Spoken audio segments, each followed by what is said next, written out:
सभी को सुप्रभात। में शिषपाल में हिंदी साहित्य दिए पाठ फर्स्ट हिंदी साहित्य के अंतर्गत हम पढ़ रहे थे अलंकार।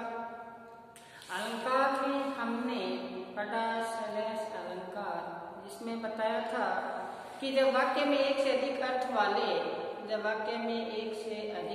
वाले शब्द या शब्दों का प्रयोग किया जाए तो उस प्रकार के अधिक अर्थों का बोध कराया जाए तो अलंकार कौन सा होगा? श्लेष अलंकार होगा। परिभाषा बताई हमने, फिर बताया रहमन पानी राखिए, रहमन पानी राखिए, बिन पानी सब सोन। कौन सा चीजेगा? रहमन पानी राखिए, बिन पानी सब सोन।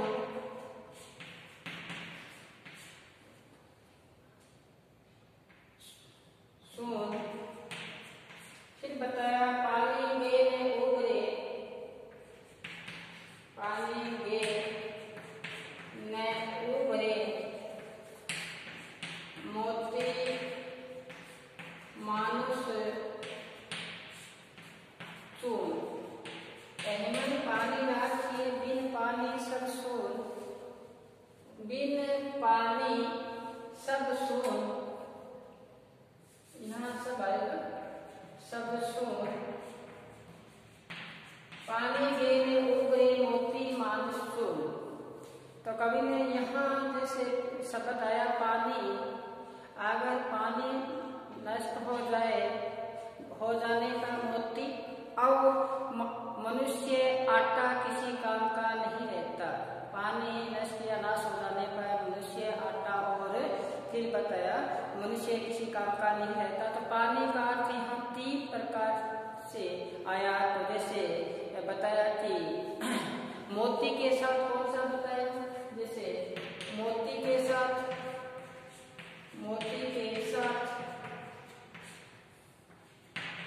मनुष्य के साथ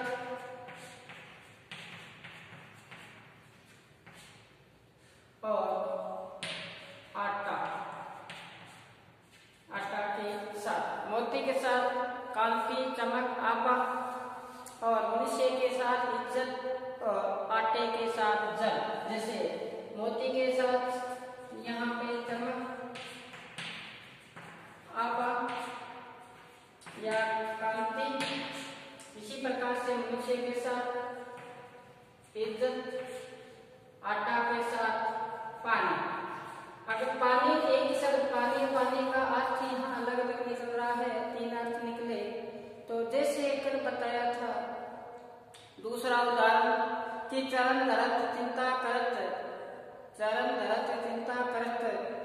बावत दीन ने शोर, सुवर्ण को ढूंढत फिरे कामी चोर अरू, कवि कामी अरू चोर। सुवर्ण को ढूंढत फिरे कवि अरू चोर। तो यहाँ जो सवर्ण या सुवर्ण आया है उसका 3 अर्थों में बताया कि जिस प्रकार से कवि ने अर्थ सुंदर अक्षर है वो तो कवि के लिए आया, कामी के लिए सुंदर है, सुंदरता है वो स्त्री के लिए आया, और चोर के लिए स्वर्ण यानी कि सोना चोरी के लिए आया, ग्रहण किया है। अब आगे का जो उदाहरण है वो उदाहरण हम लिखेंगे साथ में।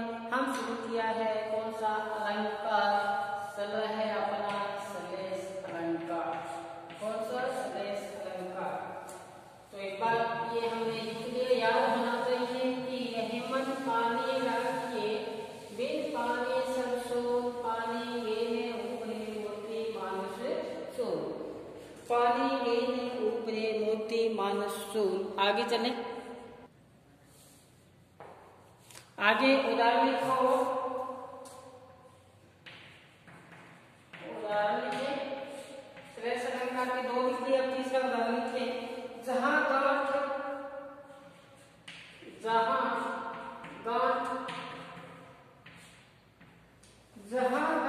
तहां रस नहीं, तहां रस नहीं। जहां गांठ तहां रस नहीं, यह जानत सब कोई, यह जानत सब कोई।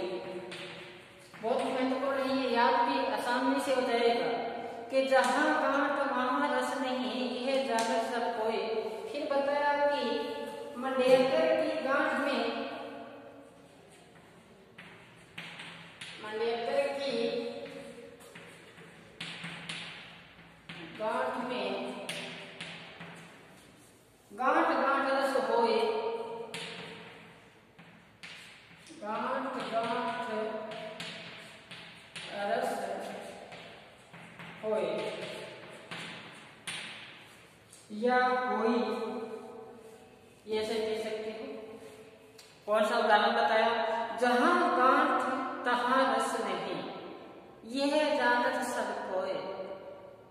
और मंडेतर की गांठ में गांठ गांठ रस होई। देखो क्या अर्थ निकला। आपने सुना है कि जहां गांठ होती है, चाहे गांठ आप विरोध की मान लो, अगर किसी के साथ हमने गांठ बांध ली, प्रेम की नहीं, ऐसा द्वेष की या अपने शत्रुता की गांठ बांध ली, तो वहां प्रेम का रस आएगा ही नहीं। वहां क्या आएगा? वहां तो रस कौन सा आएगा? ये जो क्रोध भाव का रस आएगा। और आपने गन्ना भी देखा है, और गन्ना है जो आपने देखा कि गन्ना है, इसमें यहाँ पोर बनी होती है। क्या इसको क्या कहते हैं? पोर। इसको क्या बोलते हैं? गांठ भी बोलते हैं।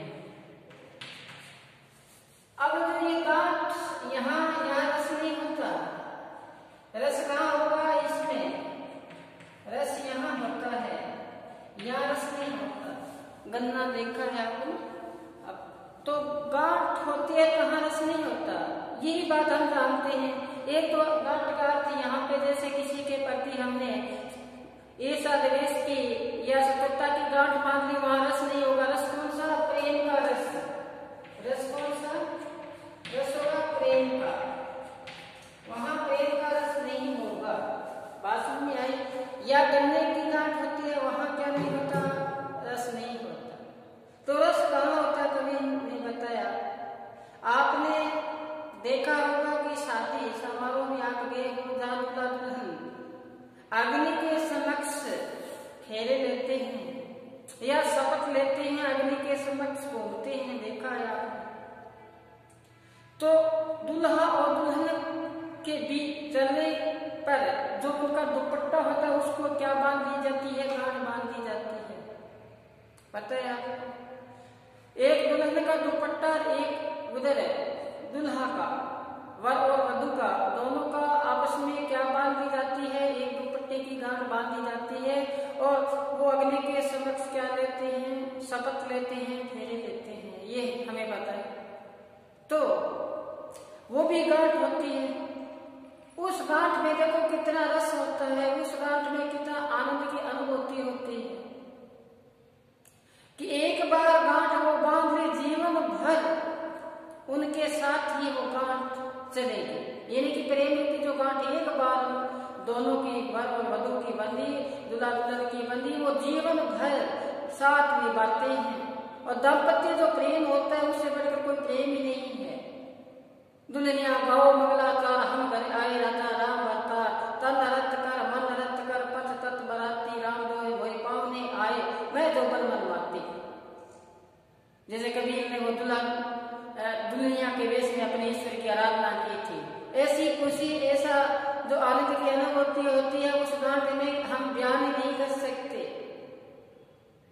कि ये बात है। न तो कहने की है, न सुनने की है, ये अनुभव की चीज है।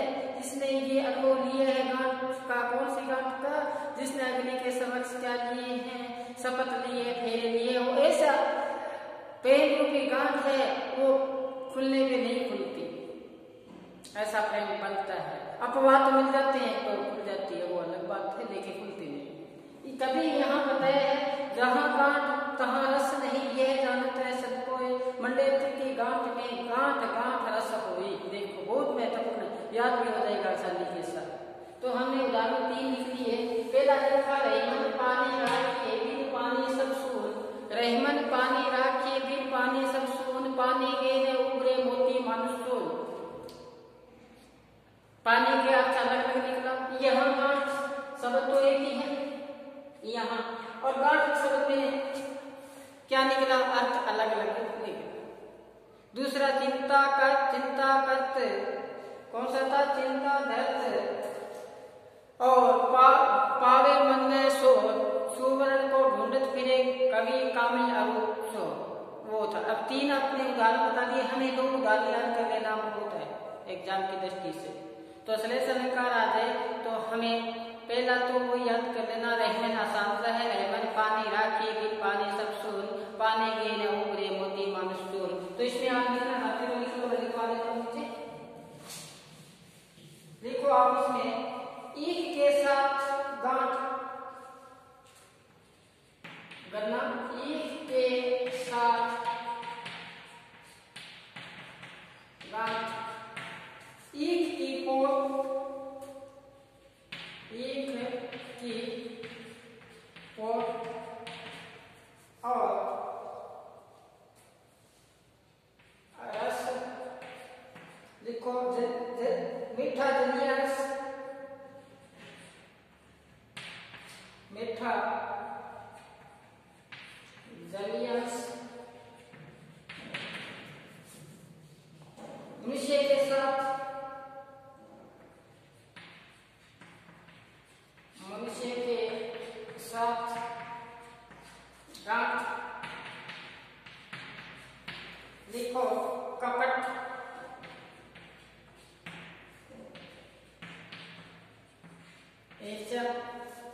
और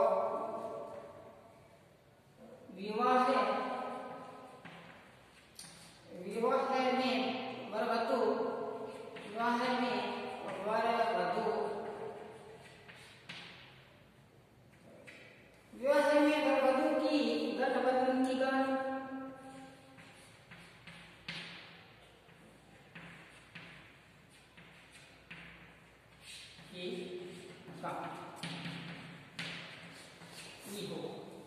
लिखा आपने, उतारो अपने रजिस्टर में अंकित करें। फिर चले हम आगे दूसरा अलंकार।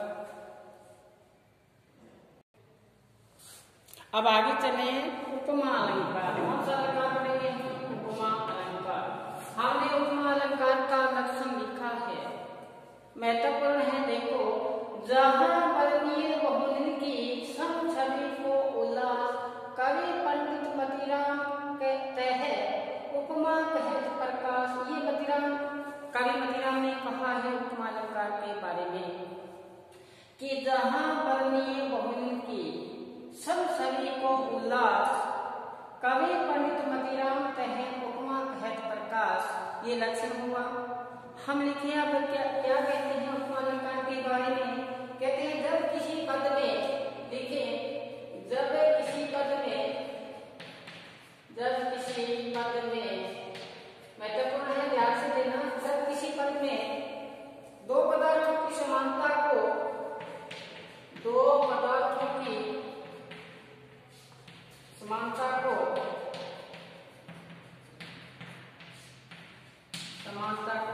जब किसी पद में 2 पदार्थों की समानता को व्यक्त किया जाता है,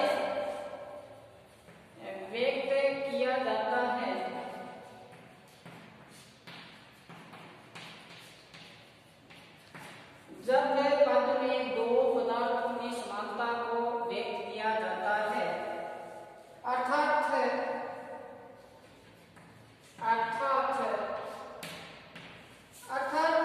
किसी एक सामान्य पदार्थ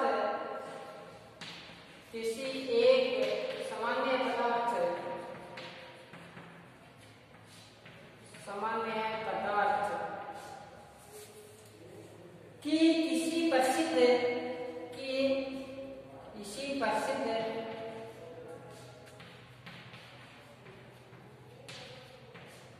लिखा कि जब किसी पद में 2 पदार्थों की समानता को व्यक्त किया जाता है, अर्थात किसी एक सामान्य पदार्थ की किसी प्रसिद्ध पदार्थ के समान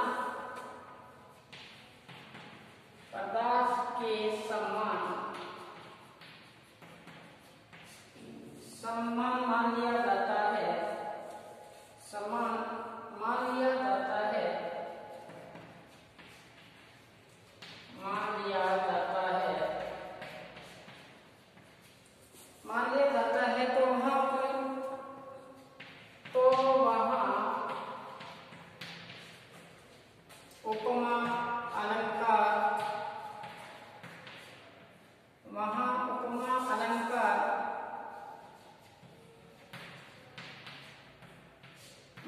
जाता है। आसान सी परिभाषा है। देखो क्या बताया है, जब किसी पद में दो पदार्थों की समानता को व्यक्त किया जाता है या किसी एक सामान्य पदार्थ की किसी प्रसिद्ध पदार्थ के समान मान लिया जाता है। हम किसी की तुलना कर दे किसी के साथ, तो वहां कौन सा अलंकार माना जाएगा? वहां पे उपमा अलंकार माना जाएगा। उदाहरण के लिए स्पष्ट हो जाएगा कि चंद्रमा सा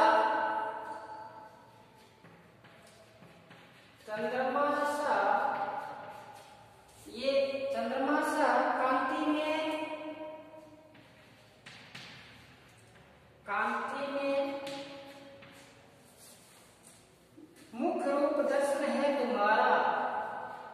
मुख्य रूप दर्शन है तुम्हारा।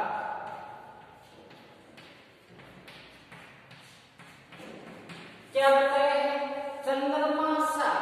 चंद्रमा के समान चमक आभा कांति वाला आपका क्या है? मुख है। तो मुख की तुलना किसके साथ कर रहे हैं? चंद्रमा के समान उपमा दे रहे हैं कि आपके दर्शन करते हैं तो आपका जो मुख है कैसा है? चंद्रमा के समान उज्जवल पवित्र पाक है। ऐसा आपका रूप सौंदर्य है। तो आप एक बार इनको अपने रजिस्टर में अंकित करें। क्या बताया है कि जहां वर्णीय बहुन की सम छवि को उल्लास कवि पंडित मतीराम तह उपमा कहत प्रकाश। जब किसी पद में दो पदार्थों की समानता को व्यक्त किया जाता है, अर्थात किसी एक सामान्य पदार्थ की किसी प्रसिद्ध पदार्थ के समान मान लिया जाता है, तो वहाँ उपमा अलंकार माना जाता है। जैसे चंद्रमा सा कांति में मुख्य रूप दर्शन है तुम्हारा। चंद्रमा सा, ये बार बार अपने को आगे आएगा इसका उदाहरण, तो ये नोट कर लेना। तो इसमें किस प्रकार से देखें तो अब उपमा के जो भेद है, उपमा के जो अंग है, देखें उपमा के अंग आगे लिखे, साथ में आप लिखते जाएंगे। उपमा के अंग एक नंबर में लिखे उपमेय,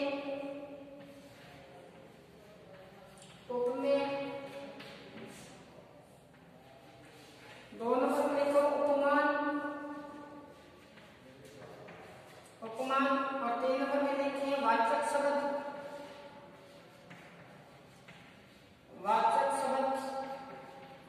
और चार नंबर में लिखिए आप साधारण शब्द।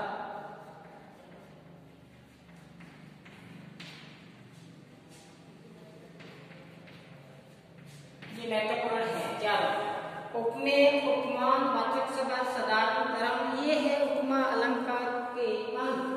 कौन से उपमा अलंकार के अंग हैं, इसकी हम साथ साथ में व्याख्या करेंगे कि उपमा अलंकार में उपमेय कौन है, उपमान कौन है, वाचक शब्द कौन सा है, साधारण धर्म कौन सा है। तो हम पहले उपमेय के बारे में लिखेंगे। एक बार अपने लिस्ट में ये अंकित करें कि चले हम आगे चले। देखो जैसे लिखा हमने उपमेय, हम उपमा, वाचक शब्द और साधारण शब्द हम इनकी व्याख्या करें। तो उपमेय किसके लिए आता है? उपमेय के बारे में लिखो, कवि जिस पदार्थ का वर्णन कवि जिस पदार्थ का वर्णन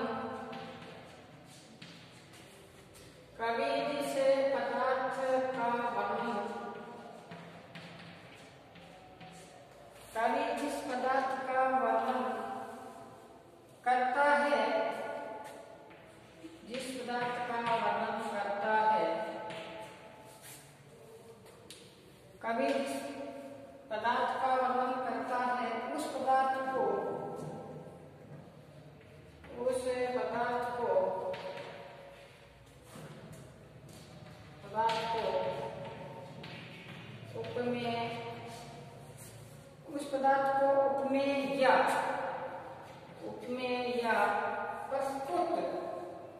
उपमेय या प्रस्तुत पदार्थ कहा जाता है। उपमेय या प्रस्तुत पदार्थ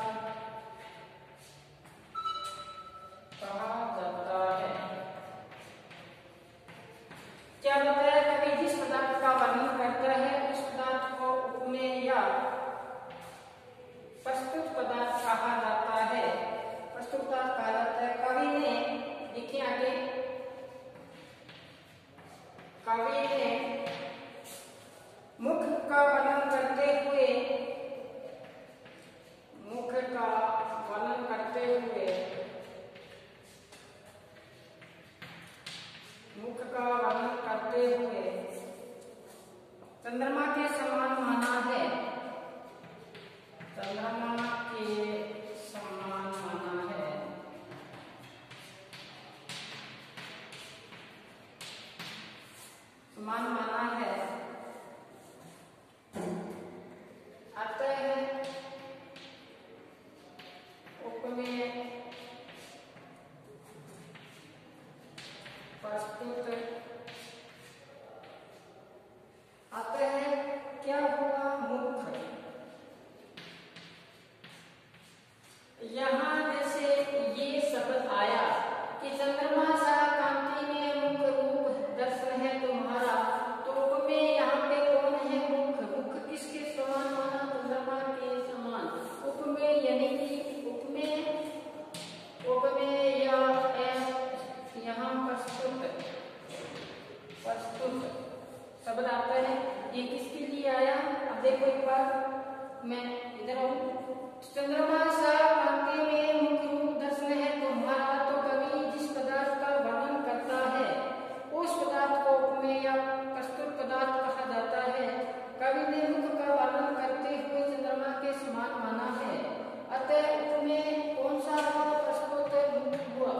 तो चंद्रमा सा ये जो उदाहरण है, ये इसमें चारों में हम लिखेंगे, साथ साथ में याद रखना, ये बार बार माफ करना, मैं यहाँ से नंबर पे अंकित कर दूंगा अपने। ये जैसे चारों की हम तुलना करेंगे किसके लिए क्या आता है, तो ये आगे काम आएगा इसमें अपने। तो उपमा अलंकार का परिभाषा मतिराम के अनुसार, और हमने पढ़ा है इनका लक्षण और इसकी परिभाषा किस प्रकार से। चंद्रमा सा कांति में मुख्य रूप दर्शन है तुम्हारा, उपमेय इसके फिर अंग बताए। ये अंग है उपमा अलंकार के, उपमा के अंग 11 है, जिसमें आज हमने कौन से अंग का प्रकाश डाल दिया, उपमेय पे, और कल हम तीनों अंग है इस पे प्रकाश डालेंगे, फिर हम आगे बढ़ेंगे। देखो कि इस ऑनलाइन क्लास में रफ्तार धीरे चलती है, पहले से हम पढ़ते अंकित करेंगे कि शब्द फिर आपको बताया जाए, लेकिन फिर भी आपका फर्ज बनता है कि इसको गौर से सुने, एक मन होकर सुने, बाहरी ध्यान को हटाकर आप एकांत में बैठे तब ये सुने, तो आपके सामने आसानी से आएगा। एग्जाम की दृष्टि से ये महत्वपूर्ण है, और फिर आने वाले आपके भविष्य में भी ये काम आने वाले हैं। चाहे आप नेट का एग्जाम दो, चाहे आप एमए करो, उससे आगे एमए में जो भी कुछ करना चाहते हो हिंदी साहित्य में, आपके ये अलंकार काम आएंगे। तो आपका फर्ज बनता है एक शब्द को आप इसको अपने रजिस्टर में अंकित करें। बस आज इतना ही, कल फिर हम अलंकार के साथ उपस्थित होंगे। तब तक आप घर पर रहें, सुरक्षित रहें, और मुख्य ध्येय पढ़ना है, पढ़ते रहें। धन्यवाद।